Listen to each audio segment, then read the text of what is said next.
So guys, Andrew Tate's ex-girlfriend has spoken out once again, saying the recent situation of them getting that extended jail time and their appeal of it being unsuccessful. She goes in this video. I'll play the clip for you guys now. We'll talk about it after.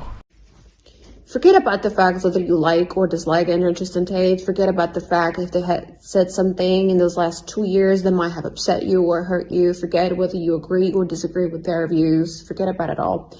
And now try and see it from a different perspective. Imagine if that was you.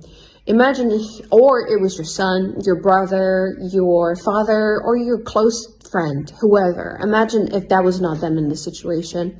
How outraged would you be if this happened to them? How outraged would you be if your son got taken to jail while they have no evidence against him, and he got now 2 months to be sitting in a jail? Because that's what's happening right now. They've been sitting there for 30 days in a jail with no evidence, and they extended it for another 30 days. So imagine how outraged and mad would you be if this happened to your son or your brother. They're keeping him in there with no evidence, and they're just extending the date of the trial of the court because they have no evidence, and this is just a massive violation against human rights. Imagine how mad and how outraged would you and your friend and your entire family be if to see this injustice. Now, forget about the fact that it's Andrew Tate.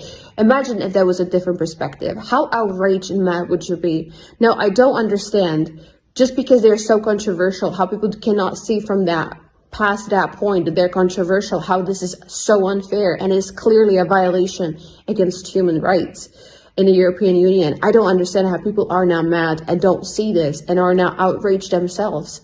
If this happens to them, I am worried this can happen to anyone at this point. There is definitely a lot of corruption in this case, which is not being emphasized by the mainstream media right now, but we got a lot of updates coming around this situation, so stay tuned to the channel by leaving a like and subscribing with the notification bell.